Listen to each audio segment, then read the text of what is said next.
Up next on U.S. Bank Business Watch, presented by the Business Courier. It's not a law firm, but it's employing many lawyers. The growing trend of the in-house counsel. A Delhi family business is growing after 2 recent acquisitions. And add barbecue to the list of food choices in Over the Rhine. U.S. Bank Business Watch is next.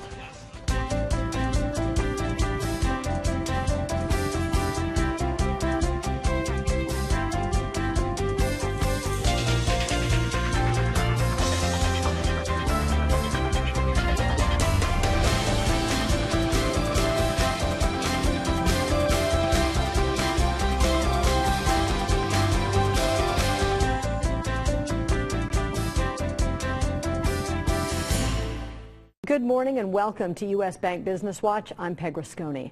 On the Business Courier front page centerpiece this week, when it comes to legal services, a growing number of organizations say the choice is clear. Gone are the days when companies outsourced nearly all legal work to big law firms. Attorneys, corporations want you. The in-house counsel is all the rage. Many business leaders say it's simply cheaper for routine legal work to be handled in-house. In addition, the expansion of federal regulations, especially in banking and healthcare, has increased the sheer volume of work that needs a lawyer's attention. Studies showed the 3 areas of law in highest demand for in-house hiring are compliance, data privacy, and cybersecurity. Over the past 2 years, Madisonville-based MedPace has doubled its in-house legal staff from 5 to 10. When you have your lawyers internally, they're much more closely aligned with the business. You can ensure a greater consistency in the work and an alignment between the business and your legal associates. Growing in-house counsel offices are changing career opportunities for top law school students. Locally, the Southwest Ohio chapter of the Association of Corporate Counsel has grown almost 20% in the last 2 years. The executive director of the Cincinnati Bar Association says opportunities for young attorneys are improving, but John Norwine also says the profession is not back to where it was in 2007 before the downturn in the economy. All of the firms have tightened up. They've cut back on hiring, a lot of them, and they have reduced their expenses. It's a different playing field than it was just 5 or 6 years ago. Norwine has been leading the Cincinnati Bar since 1995. It's one of the oldest in the country, founded in 1872, and has more than 4,500 members. The Bar Association conducts about 100 continuing legal education programs each year, offers referral services, and participates in community service projects. Well, marketing was a 4-letter word in the legal profession 20 years ago. Not anymore. A fast-growing Cincinnati marketer is helping law firms communicate effectively online. Mark Hormer and Jabez Lebret started GNGF, short for Get Noticed, Get Found, in 2011. The firm helps the legal industry reach its audience online. GNGF was recently named the Hamilton County Development Company Business Center's Startup of the Year. It entered the incubator 2 years ago with 6 people and has since grown to 26 people, with revenue up 200%, over 200% a year since 2012. A local firm that coordinates medical billing with the insurance companies has acquired 2 competitors. The Consult Inc., also known as TCI, processes claims for about 10,000 large practices and hospitals that do their own billing. TCI handles hundreds of billions of dollars in claims for its clients, which locally include the Tri-Health and Mercy Health hospital systems. The companies that we've brought under our umbrella were family-owned and operated companies. We also were family-owned and operated. We're all growing together to be a bigger, better entity, yet still trying to keep the same good touch with our clients and good service. Those recent TCI acquisitions are Scroggins Information Services in Springdale and Physician Management Information Services of Denver. TCI was formed in 1988 by Rainier's father-in-law, the late Mike O'Connor, who had been controller of St. Francis St. George Hospital. Shares of family-owned Frisch's restaurants were trading lower last week after the company revealed that a top finance officer stole millions from the company. The Cincinnati-based parent of Big Boy Restaurants announced Tuesday that Michael Hudson, the company's former assistant treasurer, is believed to have embezzled an estimated $3.3 million over several years. Frisch's has filed a civil lawsuit alleging Hudson created false documents, forged payroll documents, and diverted company funds into his personal accounts. The Cincinnati Reds plan to use the underused Riverfront Transit Center beneath 2nd Street during the All-Star Game. Reds Chief Operating Officer Phil Castellini asked SORTA, the Southwest Ohio Regional Transit Authority, to use the transit center from July 8th through July 14th. The board agreed, approving a resolution to allow the transit center to be used for event staging and charter bus use. It will not increase normal costs. The transit center is most commonly used for charter buses, delivering people to events downtown near the stadiums and the riverfront. Pontiac Bourbon and BBQ is the latest restaurant from Senate and Abigail Street owners Daniel and Lana Wright in Over the Rhine. The restaurant opened about 2 weeks ago near the corner of 14th and Vine Streets. The Wrights say Pontiac combines all the best of all the barbecue joints they've visited in their travels. There's definitely a lot of different restaurants and concepts down here, but the one thing that has not been done here yet is barbecue. And we feel like there's such a need for great barbecue, not necessarily just in OTR, but Cincinnati itself.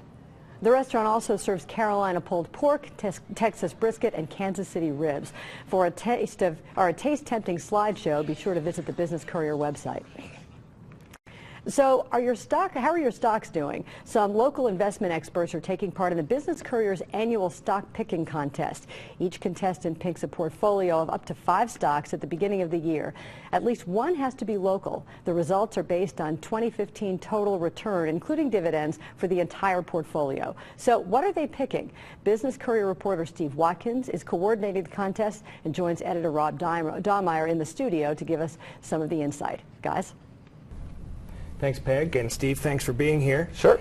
So what were the most popular picks this year? Yeah, there were 5 that were really popular among the contestants. Locally, Meridian Bioscience is one of them. And then we've got Kroger, Procter & Gamble, General Cable, and Seco Environmental. Those were all among the most common picks. So you can see there that those are the number of people that picked those. So what are some of the themes that that viewers can take away from these picks that you saw? There were a few. One is there's a big divergence in size. Kroger's one of the biggest companies. That and Procter & Gamble are the 2 biggest locally. They're on the list. And then you've got small companies, really small ones, like Meridian Bioscience. So people aren't necessarily going one way or the other, but some of the extremes seem to be where they think the gains are. Also, it's interesting to look at how they did last year. So Kroger was one of the best stocks, not only locally, but in the country. Right. They were the 10th best on the S&P 500. On the flip side, Meridian Bioscience was one of our worst local stocks last year, and so was General Cable. People are looking for those to rebound this year. I mean, those would be amazing stories for any of those companies. Yeah, Kroger absolutely. for keeping up the momentum, and the other ones for turning it around. Right. Now, the Courier gets into this too. Yes, we do. We have giant brains, so we like to get into this.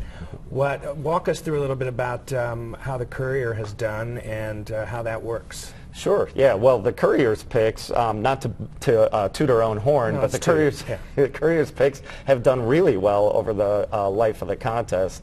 It's been going on for 12 years now. We've won the contest twice. We've beaten the market 8 years. You can see the results up there, and we've landed in the top 10 among usually 20 to 25 people 10 of those 12 years. So we have done real well. So what's the secret sauce here? Well, it unfortunately doesn't have a lot to do with our brains necessarily. We have a list of different criteria that we use. I basically plug it into the system, and it's a mix of value and growth criteria, and we put in all the local stocks in there. The ones that do best against their competitors are the ones that we pick, and stocks like P&G and Meridian Bioscience were among the picks this year. Macy's is another one. So one more question for you. I mean, how do the professionals tend to do in this contest? I mean, it's a fun contest, it's a cool contest, but at the same time, they're sort of putting themselves out there. You know, how do they tend to do? Yeah, and there are some limitations. They can't trade through the year. Right. So most of them pick according to how they really invest. And they're all over the map, but they tend to do pretty well. Last year, the winner, Mike Simon of AlphaMark, his portfolio gained 30%. The market was up 11. Right. A few people will take big risks because it's a fun contest, and they might be down 10 or 15%. But most of them do pretty well. I'd say on average, well more than half tend to beat the market. So they do well. It's worth looking into what they're picking. You get a sense of their ideas. Well, you write about this throughout the year. You give updates. It's really cool to follow, and it's very relevant, and you can actually make money potentially. Absolutely. Thanks it's for worth being a shot. here. Yeah, thanks for being here. Thanks. Back to you, Peg. All right, thanks, Rob and Steve. Good insight that just might pay off. Well, up next on U.S. Bank Business Watch, speaking of large local companies, possible new acquisitions at Kroger have a lot of people turning to the Business Courier website. And not to be outdone, P&G updates are hot on the website this week as well. We'll tell you what's up.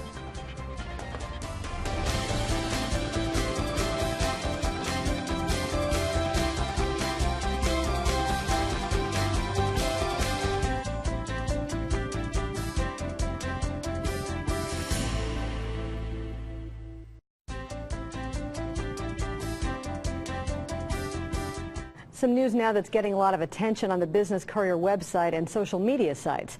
Not surprising based on our stock segment earlier, there is lots of interest in stories about Kroger. The Courier has reported a prediction that Cincinnati-based Kroger is ready to buy another company and continue its growth.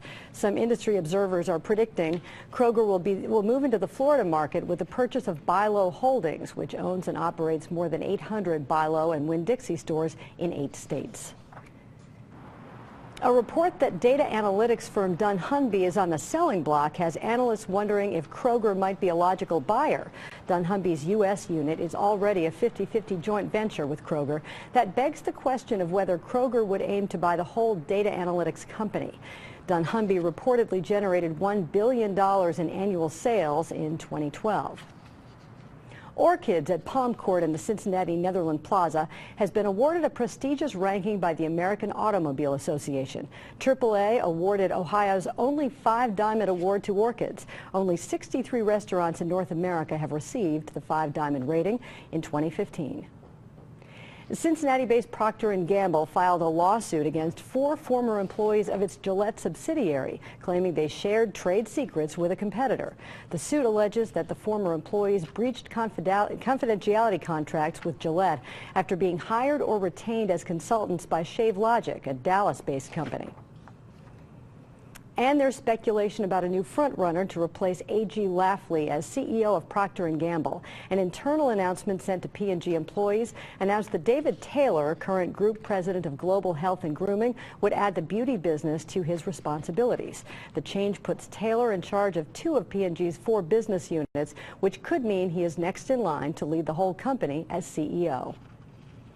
In this morning's U.S. Bank Economic 360, investors are always looking for diversification, and one of the best ways to improve your portfolio's asset mix is to consider international investments. U.S. Bank Vice President and Senior Portfolio Manager Mike Denneman is in the studio with Business Watch producer Kelly Leon to talk about including foreign stocks in your portfolio. Mike and Kelly. Thanks, and Mike, thanks for being here this morning. Good morning. So we're talking about international investments. Yep. Sounds like a broad topic. So yes. How do you get started? Well, so that's a great question. I mean, we've talked a number of times here recently about what's going on overseas, and then naturally this sort of prompts investors to think about, hey, maybe that's something I should include in my portfolio. So the question is, as you put it, how do I even get started in that?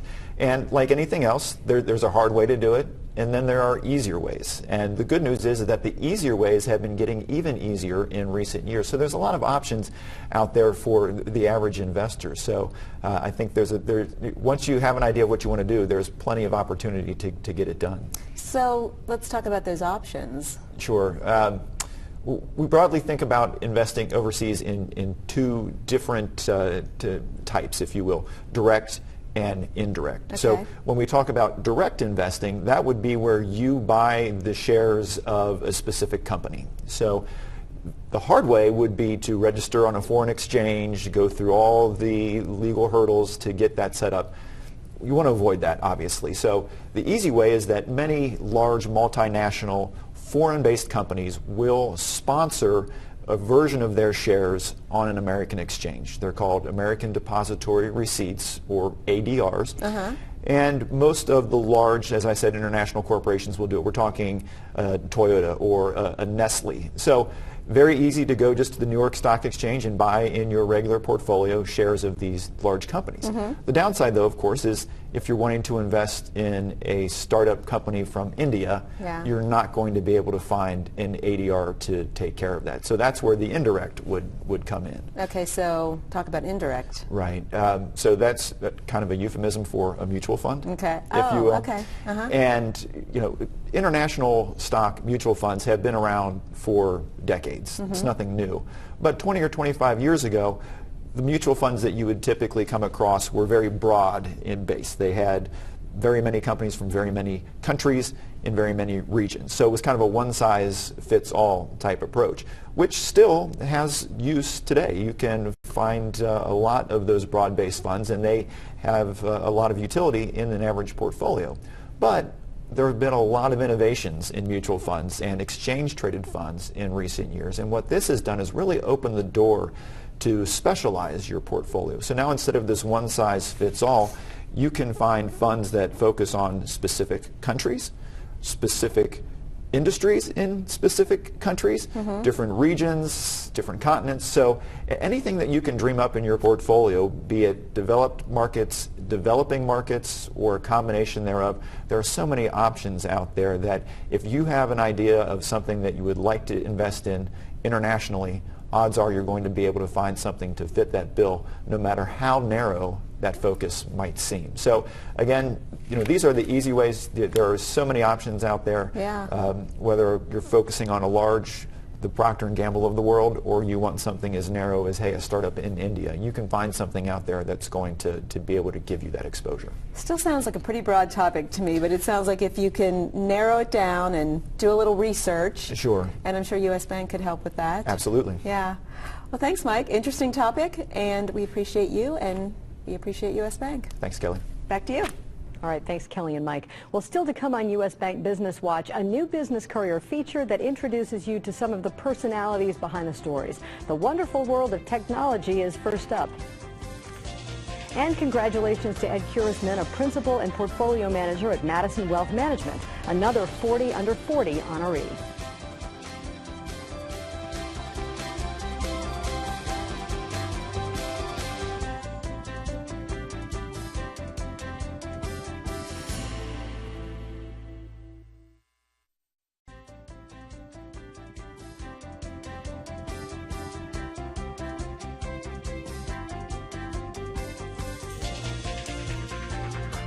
In this morning's Business Insight, the kickoff of a new feature in this week's Courier. As in sports, one of the most compelling parts of business journalism is the personalities to cover.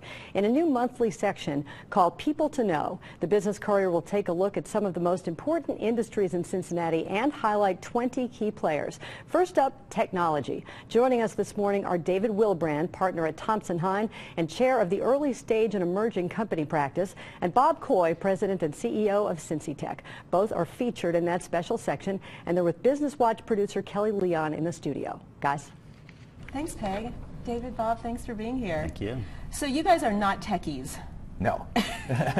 Exactly. And neither am I. So but you're featured in this section because you two are both so instrumental to helping this industry grow. What's the most exciting thing going on in the tech industry right now in Cincinnati? Well, David and I are working in the startup space, so we're working with startup technology companies. And I would say that in the 9 years that I've been here, the environment for technology companies that are starting up has never been better. The quality of the entrepreneurs is very strong. The ideas that they're coming up with are quite scalable. And the pool of investors who are willing to back those companies to help them grow continues to expand. So I think that the environment has never been better for technology entrepreneurs in the city. Mm-hmm. I completely agree. I think for the first time you're finding the important pieces coming together at the same time. Mm-hmm. I think over the last 20, 25 years, Cincinnati at different times has had different components of that mix available, but it's been missing other places. There have been really key gaps. But now, as Bob said, you do have money, you do have state support, you do have great ideas and great entrepreneurs, and you've just got it all coming together in this cocktail that's really starting to get some momentum and reach some critical mass, and it's really exciting. But still, we're not seen as the traditional hub for technology. We're not Silicon Valley, Boston. So what are some of the challenges that the folks that you're investing in are finding? Well, it largely centers around talent, especially developer talent and software architects. That's the major challenge. And then along with that, we don't have the number of venture capital firms at the later stage that the coasts have, focusing on the region, although that's beginning to change, thanks to the help of Centrifuge and also to companies that are here and that are, truly world-class and are attracting venture capital from both coasts. Yeah, I think that's right. And I think we're still, anytime you're doing something for the first time, it's really hard. Yeah. And so, we don't have serial entrepreneurs because we're still in that first generation of entrepreneurs. Yeah. We don't have serial angels because we're still in that first generation of angels. So we're all still figuring it out. Now, I think the good news that's tied with that is that, and I think one of the reasons why it is such an interesting time to be a part of this, is that there's a high level of recognition of those issues, and so there's a lot of collaboration. And I think that's what makes what Bob does and what I do really rewarding, because we're working with people that really are rowing together. It's not an intensely competitive environment where people feel like I've got to get mine. Yeah. It's you see people in all precincts and sectors really coming together saying, look, we have work to do. Yeah. We have a goal we're trying to achieve, and let's try to do that to lift the community up, and it's really working. That's great. And didn't the Huffington Post just come out with something recognizing us in terms of our funding? Yes, they did. Yeah. Not only the funding, but the startup companies that are here and that are really starting to play on the national stage. So the headline of the Huffington Post article was something like, "Take a bow, Cincinnati, for the startup environment that you've created." Yeah. Great to get that kind of recognition, huh? Absolutely. I mean, that will just even fuel it even more, I would imagine. That's right. That's right. I mean, it's. I think Cincy Tech at its recent annual meeting, the notion was fly over country no more. That's right. Right, and we're starting to make that impact, which is terrific. That's great. Wonderful for everyone. Okay, one more question to each of you. So you're not techies, as we said, right. but what is the one piece of technology you personally cannot live without? Would be my smartphone. I don't think there's any question. You were going to say that. Right. Oh man, absolutely. You've got to stay connected all the time. And I think that's the piece of it. Bob and I were talking earlier about this, and one of the things that's really interesting about where we are right now is people are so enthusiastic and so passionate about this. Yeah. And one of the things that happens when people are passionate and enthusiastic is they want to talk to you about it at 11 o'clock on a Thursday night, right? So you need to have your phone. You always need to be connected. Yeah. And I think that's why that piece of technology is indispensable. And it seems like both of you are having fun with this too. Oh, absolutely. It's a fun industry. It's a fun industry. Great. Yeah. All right. Yeah. Well, thank you for all that you're doing, and a great read in the Business Courier, and we'll bring you back at another time, we hope. Okay. Thank you, Kelly. Right, thanks so much. Okay. Peg, back to you. All right, thanks Kelly, Bob, and David for a fun discussion. And thank you for joining us this morning for U.S. Bank Business Watch. We'll be back next Sunday and every Sunday morning at 6:30 here on Local 12 and 10 a.m. on the CW. For more business news all week long, you can visit the Business Courier online and sign up for daily emails and follow on Twitter and Facebook. The address is CincinnatiBusinessCourier.com. I'm Peg Rasconi. Have a great Sunday.